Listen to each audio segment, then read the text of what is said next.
Good morning to all of you. I hope that you are all doing well. This is me, Sujath. I have been teaching for UPSC, IAS, TSPSC and APPSC for the past 7 to 8 years. And we are having now another important event with regard to planning itself. That is 1934 tarvata Moksha Gunda Vishwashraya tarvata we got another important aspect with regard to economy. That is, in the year 1938, our Subhash Chandra Bose, he was the INC president. ఆయన ఏమన్నారంటే ఇండియాకి ఒక national planning committee కావాలని చెప్పిండు ఆయన. He appointed national planning committee, and on his orders only national planning committee was created అంటే అది ఒక ఎస్టాబ్లిష్ అయింది. ఓకే, ఆయన ఆ ప్లానింగ్ కమిటీలో చైర్మన్ జవహర్లాల్ నెహ్రూకు చేసిండ్రు. Okay, so this is also very very important point. In 1938, National Planning Committee came into being. Okay, that Subhash Chandra Bose appointed Pandit Jawaharlal Nehru as the chairman of National Planning Committee. ఎందుకు appoint చేసిండ్రు? To prepare a plan for economic development.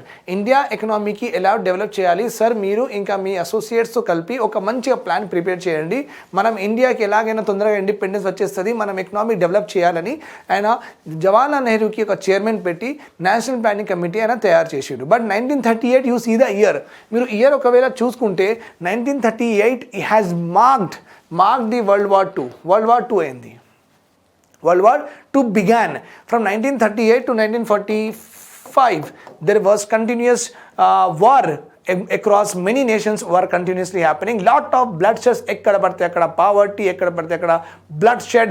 I means countries was totally destroyed and devastated. Prisoners ki తీసుకున్నారు. Okay, and military rule, shoot and sight orders lu ivanni unnai ani mata. So there was very much chaos in the world lo mottham chaos ga undi. Okay, so Pandit Jawaharlal Nehru ఆయన start చేద్దామని అనుకున్నారు economic development నుంచి. సరే, ఏదైనా మనం we have to take it forward అని వాళ్ళ అందరూ అనుకున్న తర్వాత ఈ వరల్డ్ వార్ II స్టార్ట్ అయిపోయింది. దెన్ ఆల్ ది ప్లానింగ్ ఈ ప్లానింగ్ కమిటీ ఇంకా ఏం పని చేయలేదు, ఎందుకంటే వాళ్ళ కాన్సన్ట్రేషన్ మొత్తం వరల్డ్ వార్ IIలో వెళ్ళిపోయింది. So they did not actually made A plan because of the world war II. Okay, however, with the declaration of World War II in September 1939, okay, all the leaders were put into the prison. Then NCP could not march ahead. NCP was unable to do the objectives. Okay, we given to the planning committee. They వాళ్ళు ఉన్న objectives వాళ్ళు pursue చేయలేదు, right? So మీరు you see prepare a plan for economic development అని సుభాష్ చంద్ర బోస్ జవహర్లాల్ నెహ్రూకు చెప్పారు. చెప్పిన తర్వాత ఈ ఎకనామిక్ డెవలప్మెంట్లో ఆయన కొన్ని టాస్క్ కూడా ఇచ్చిండ్రు. టాస్క్ ఏమి ఇచ్చారంటే ఒక కాంప్రహెన్సివ్ స్కీమ్, ఒక మంచి ప్లాన్ ప్రిపేర్ చేయండి.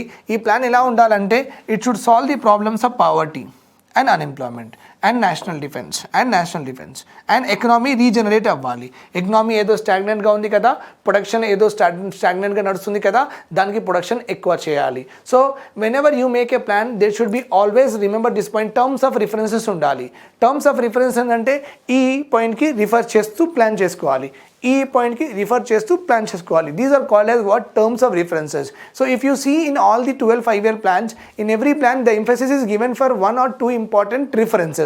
అగ్రికల్చర్కే డెవలప్ చేద్దాం, హ్యూమన్ రిసోర్స్ డెవలప్మెంట్కి చేద్దాం, అట్లా. So terms of references are given for every plan and accordingly మీరు దానికి ముందుకు వెళ్ళాలి. Understood my point? Yes. Then 1943లో బాంబే ప్లాన్ వచ్చిందండి.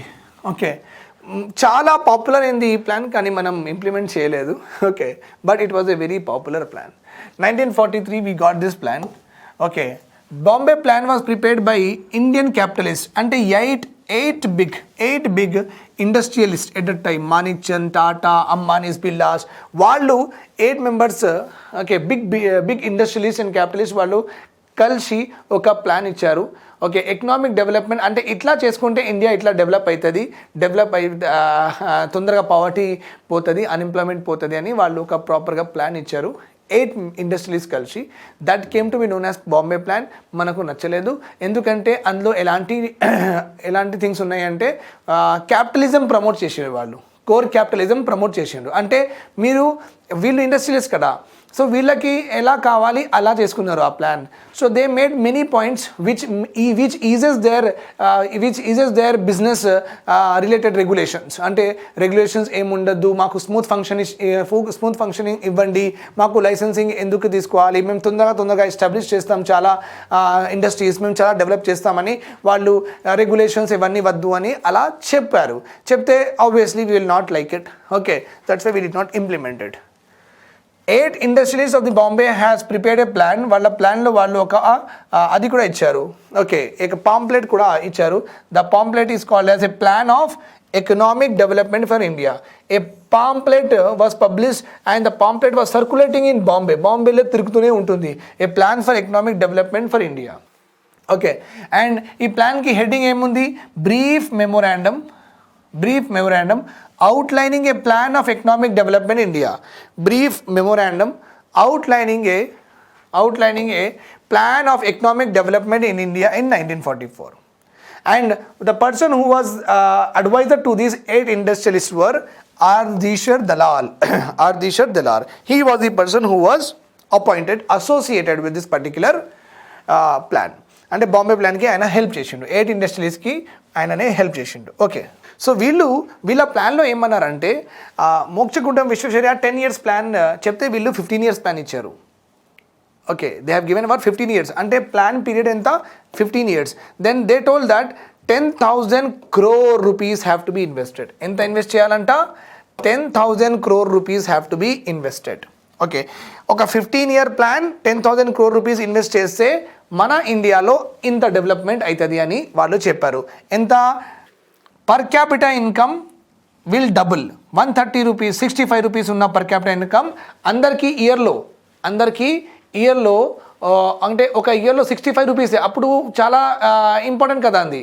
అప్పుడు వాట్ ఈస్ ఈజ్ 20 paisa కూడా ఉంది, 5 paisa కూడా ఉంది, 4 ana కూడా ఉంది, 8 ana కూడా ఉంది.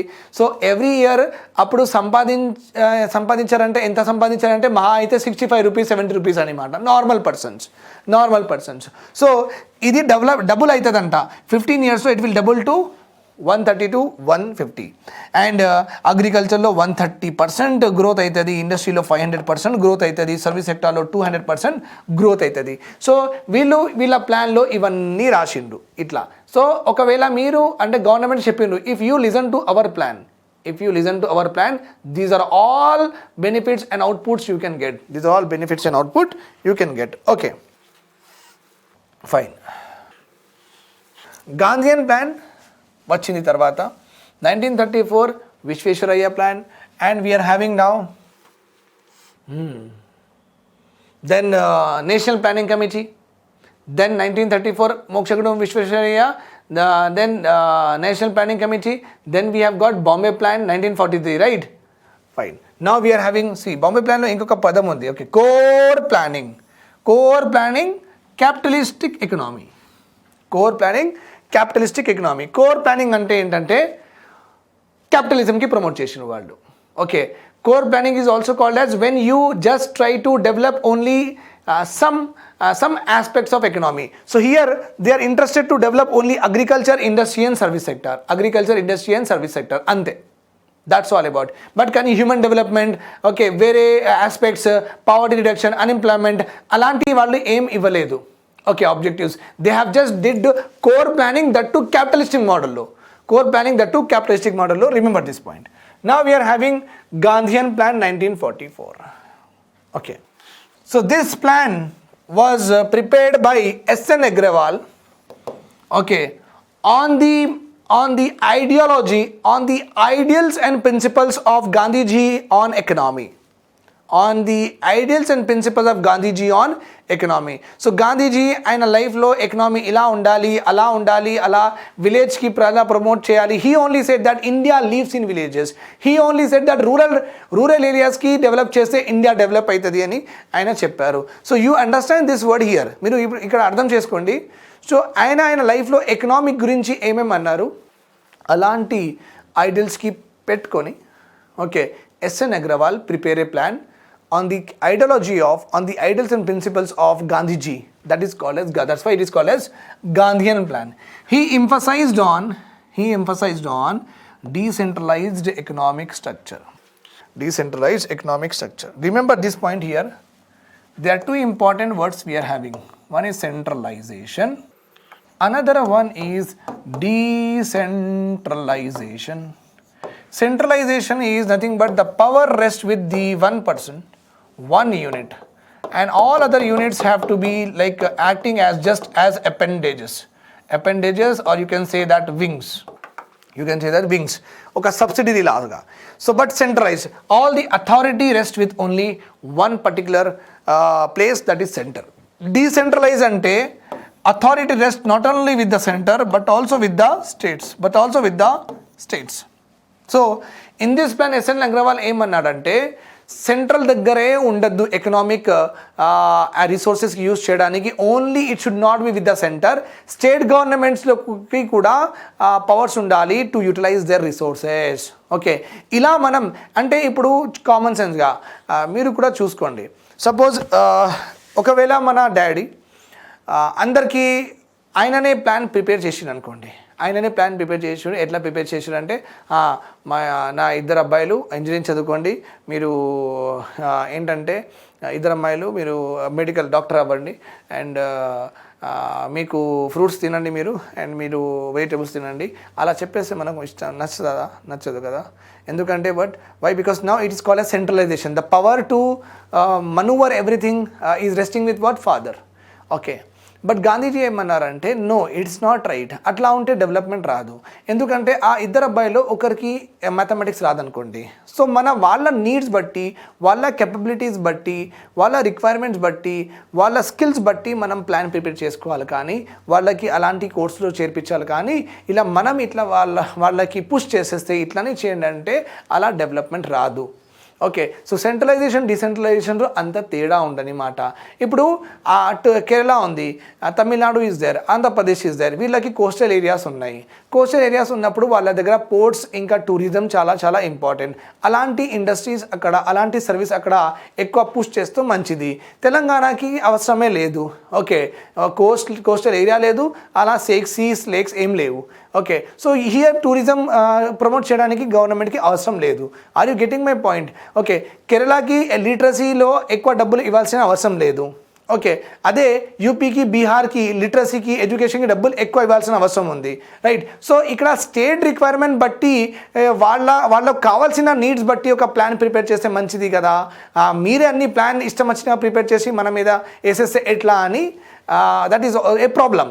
అందుకే గాంధీజీ ఏమన్నారంటే డీసెంట్రలైజ్డ్ ఎకనామీ ఉండాలి. డీసెంట్రలైజ్ అంటే సెంట్రల్ గవర్నమెంట్ వాళ్ళ ఆస్పెక్ట్లోనే పని చేయాలి, స్టేట్ గవర్నమెంట్కి కూడా మనం లిబర్టీ, ఆటోనమీ ఇవ్వాలి, సో దట్ వాళ్ళు కూడా వాళ్ళ రిక్వైర్మెంట్స్ నీడ్ బట్టి పాలసీ ఫార్ములేట్ చేసుకొని డెవలప్ అవుతూ ఉంటారు. That is called as decentralised planning and economic structure. Very very important అండి. And SN Agarwal very common. Gandhiji అన్నారు India lives in rural villages. Rural ఏరియాస్లో ఎక్కువ అక్కడ అక్యుపేషన్ ఏముందంటే అగ్రికల్చర్ మీద ఎక్కువ మంది డిపెండ్ అయ్యి ఉంటారు. అందుకే in this plan the second more importance is given to what? Agriculture. Agriculture. ఇంకా గాంధీజీయే చెప్పారు. Okay, democracy at the grass root level. Okay, అంటే ఏంటంటే this is our, let's suppose this is a tree, this is central government, this is state government. Okay, ఇదే ఉన్నాయి మన దగ్గర.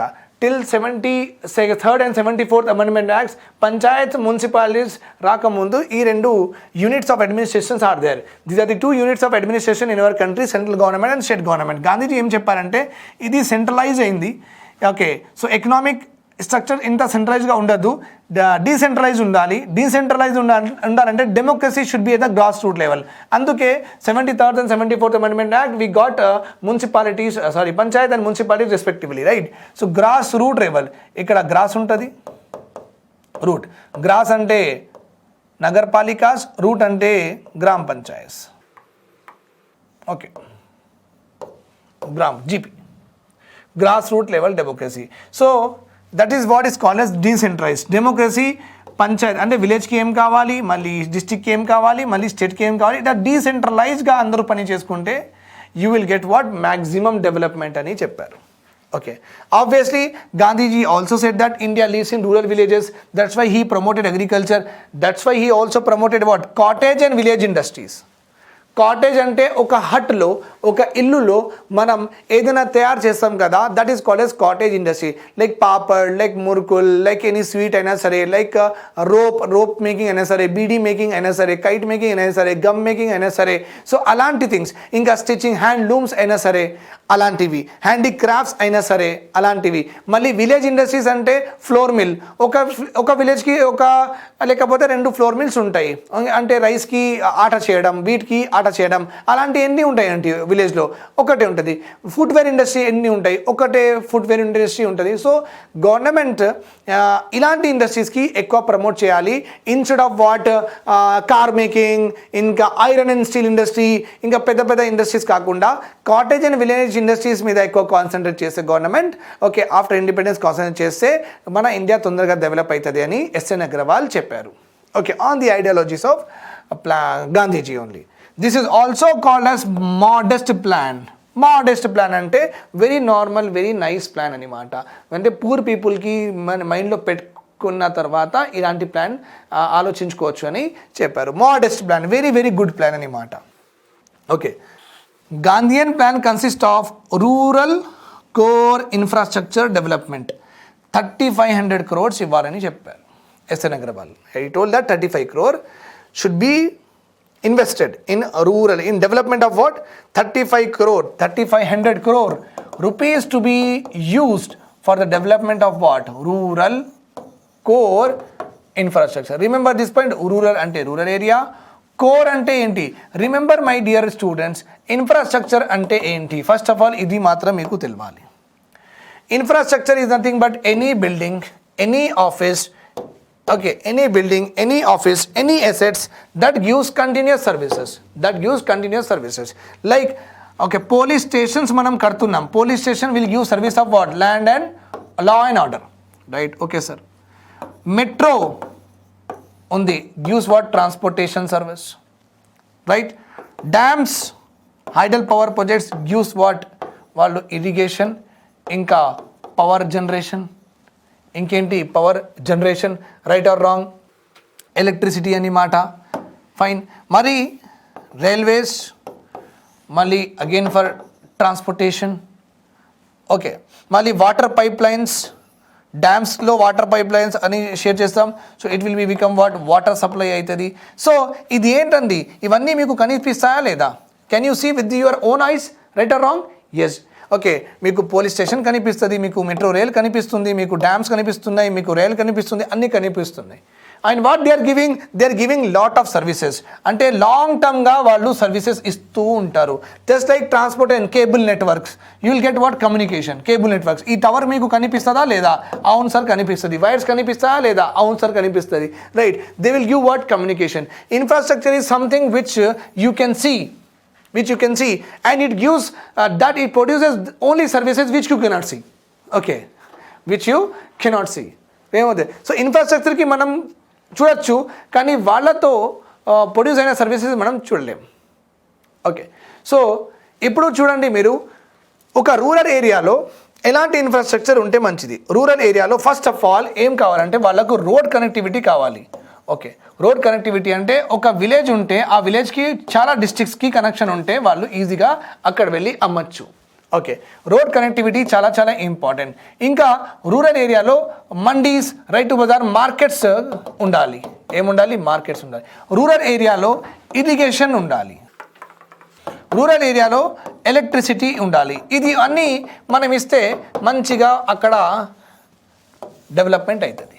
Okay, core అంటే very very important infrastructure services ఇవ్వాలి. Very very important infrastructure services ఇవ్వాలి. That is called as what? Rural core infrastructure. Core అంటే main important infrastructure build చేయాలి rural ఏరియాస్లో. For that purpose SN Agarwal told 3500 crores ఇవ్వాలన్నమాట. This plan, Gandhian Plan, is also called as, my dear student, it is also they are called as idealistic plan. చాలా మంచి plan అని చెప్పారు. Okay, but this particular plan has neglected basic and heavy industries. Basic industries అంటే cement, okay, basic industries అంటే sand, basic industries అంటే iron and steel, అలా. Heavy industries అంటే ఇంకా పెద్దగా అనమాట. ఓకే, లైక్ ఆటోమొబైల్ ఇండస్ట్రీస్, పెద్ద పెద్ద క్రేన్ మ్యానుఫ్యాక్చర్ చేయడం, బుల్డోజర్స్ మ్యానుఫ్యాక్చర్ చేయడం, అన్లోడింగ్ డౌన్లోడింగ్ అనేది అది call about heavy industry which require what ఒక అంటే హెవీ ఇండస్ట్రీస్ అంటే మనం ఏదైనా మ్యానుఫ్యాక్చర్ చేయాలంటే రా మెటీరియల్ చాలా బిగ్ సైజ్ ఉంటుంది, that is called heavy industries. అదే మనకు ఒక స్విచ్ బోర్డ్స్ ప్రిపేర్ చేయాలి, ఆన్ అండ్ ఆఫ్ బటన్స్ అలాంటి స్విచ్ బోర్డ్స్ మనకు ప్రిపేర్ చేయాలంటే అది బేసిక్ ఇండస్ట్రీ కింద పడుతుంది. ఎందుకంటే very large raw material you can take at a time. Large raw material you can take at a time. Heavy industries means వాళ్ళది size కూడా, raw material size కూడా ఎక్కువ ఉంటుంది అండ్ ప్రొడక్ట్ కూడా చాలా పెద్దగా ఉంటుంది. Okay, it is a socialistic plan అండి, exactly opposite to Bombay plan. Bombay plan gave importance to capitalism, okay, and industrialization, whereas this Gandhian plans gives importance to socialism. అంటే అందరికీ మంచిగా జరగాలి. ఎందుకంటే అప్పుడు ఎక్కువ మంది రూరల్ ఏరియాలో ఉన్నారు. సో రూరల్ ఏరియాకి ఎక్కువ ఇంపార్టెన్స్ ఇచ్చింది ఈ particular plan. This plan has given more importance to rural areas. That's why it is called as social plan, because welfare of the people is more in the rural areas only, right? Yes. This plan was not implemented by the government. This plan also not implemented. Bombay Plan was also not implemented. అంటే not implement అంటే అప్పుడు ఎలాగైనా independence రాలేదు. అంటే ఫ్యూచర్లో independence వచ్చిన తర్వాత ఈ ప్లాన్స్ మీద గవర్నమెంట్ ఏదైనా టాపిక్స్ లేకపోతే ఏదైనా ఆస్పెక్ట్స్ ఎక్కడైనా ఈ ప్లాన్స్ నుంచి తీసుకున్నదా లేదా అని మాట. ఓకే, సో ఈ ప్లాన్ నుంచి కూడా ఏం ఆస్పెక్ట్స్ గవర్నమెంట్ తీసుకోలేదు after independence also. Remember this point. Then we are having People's Plan. M.N. Roy, People's Plan. Formulated by M.N. Roy. His idea of planning was borrowed from Soviet type of planning, means Russian planning, and his ideas were mostly inclined towards a very important philanthropist and a great social thinker, that is Karl Marx. Socialism. Karl Marx has propounded socialism. Okay. Karl Marx book Men Kaif Angunda, I don't remember exactly what is his book. So but he was a very social thinker. Chala books రాసిండ్రు ఆయన. ఆ books ఆయన చదువుకున్నారు. M.N. Roy చదువుకున్న తర్వాత he has given his idea. Okay, his idea of planning was borrowed from Soviet planning, particularly inclined towards what? Karl Marx. In this plan, priorities were given to agriculture and small scale industries. Small scale industries గురించి మనం చదువుకున్నాం. Small scale industries are of three types: micro, small and medium. Micro, small, medium. This division of industries is there on the basis of what? Investment and turnover. తక్కువ investment ఉన్న 5 crores ఉంటే micro అంటారు. 5 crores వరకు మీరు invest చేస్తే micro అంటారు. Okay, 50 crores to 250 crores మీరు invest చేస్తే మీడియం అంటారు. Remember this point here. Okay, so the classification of micro industries into micro, small and medium enterprises is based solely on the division, solely on the criteria of what? Investment. Okay, so he has given M.N. Roy in this plan. He has given importance to agriculture and small industries, and he told that government should provide basic necessities of life to every individuals in the country. Andarki basic necessities dorkali aina chepparu. Inka he has also given importance to employment and wage good importance. Idi chala important concept andi, wage good model. Okay, Vakil and Brahmanand iddaru icharu, two big economists has given this wage good model. ఈ వీళ్ళు ఏం చెప్పారంటే government ఎలాంటి goods produce చేయాలంటే ఆ గూడ్స్కి daily wage earners కొనచ్చు. Okay, government should push and promote those industries, okay, which produces goods which can be easily affordable by the daily wages. Okay, so అప్పుడు poverty decrease అవుతుంది, అప్పుడు standard of living increase అవుతుంది అని చెప్పారు ఆయన. So ఇక్కడ income మాత్రం పిల్లలది అంటే జనాలది ఇన్కమ్ చాలా తక్కువ ఉంది, డైలీ వేజెస్ చాలా ఉన్నారు. 500-600 రూపీస్ డైలీ సంపాదించిన వాళ్ళు ఎక్కువ మంది ఉన్నారు. కానీ గవర్నమెంట్ పుష్ చేస్తుంది, iron and steel industry, Airways establishment చేస్తుంది, గవర్నమెంట్ ఏదో చేస్తుంది. అలా అది ఎలాగైనా ఎఫర్డబిలిటీ కంటే beyond affordability of a normal individual. So డబ్బులు అక్కడ ఎందుకు చేయడం అంటే government will make watches. Okay, అప్పుడు హెచ్ఎండి వాచెస్ వచ్చినాయి, ఆ కంపెనీ కూడా ఉన్నింది అప్పుడు హెచ్ఎండి. గవర్నమెంట్ది బీపీఎల్ కంపెనీ ఉంది, టీవీ ఉంది. సో అప్పుడు గవర్నమెంట్ వేరే డిఫరెంట్ ప్రొడక్షన్ చేసింది గూడ్స్లో. Government produces very different. Onida was also there. So government produces different. I don't know which country, which TV belongs to which country. I'm just giving you an example. That government has produced such goods which are out of the affordability of the people at that time. Out of the affordability of the people. So Vakil and Brahmanan మోడల్లో వాళ్ళు ఏం చెప్పారంటే government ఎలాంటి goods produce చేయాలంటే ఆ goods ఒక daily wage అన్నర్ కొనచ్చు. దెన్ ఓన్లీ కదా డెవలప్మెంట్ అవుతుంది, right? Okay, and definitely he has given importance to what? ఎంప్లాయ్మెంట్కి ఇంపార్టెన్స్ ఇచ్చారు. That is commonly known. Okay, fine. This plan was favoured by socialistic organisations which are in our country. Common sense. This plan slogan was economic reforms with human face. ఎకనామీకి reform చేద్దాం, ఎకనామీలో కొత్తతనం తీసుకొద్దాం, ఎకనామీలో private సెక్టర్కి promote చేద్దామా లేకపోతే public సెక్టర్కి promote చేద్దామా, ఎకనామీలో ఏ సెక్టర్కి concentrate చేయాలి, ఎక్కువ daily wages ఉన్న డైలీ వేజెస్ వాళ్ళ కోసం ఎక్కువ బెనిఫిట్స్ ఇవ్వాలి, ఎక్కువ ఫెసిలిటీస్ వాళ్ళ కోసం క్రియేట్ చేయాలి. సో ఎకనామీలో మార్పులు తీసుకువద్దాం, కానీ ఆ ఎకనామీలో మార్పులు తీసుకొచ్చినప్పుడు దానికి హ్యూమన్ ఫేస్ ఉండాలి. అంటే హ్యూమన్ బీయింగ్కి మన పాపులేషన్కి హెల్ప్ అయ్యేటట్టుగా, వాళ్లకు మంచిగా అన్ని ఫెసిలిటీస్ వచ్చేటట్టుగా, వాళ్ళ డెవలప్మెంట్ ఎన్ష్యూర్ చేస్తూ మనం అలాంటి రిఫార్మ్స్ తీసుకురావాలి. ఓకే, ఇష్టం వచ్చినగా రిఫార్మ్స్ అవసరం లేదు. Every reform should contribute for the development of what? Population of our country. This is only called as economic reforms. మార్పులు రావచ్చు, మార్కులు తీసుకురండి, పర్వాలేదు. కానీ important thing here is that modifications should definitely help the individuals. Definitely help the individuals, వాళ్ళు కూడా బాగుపడాలి. So thank you so much for hearing to me. Do subscribe to Telugu one channel. Have a nice day.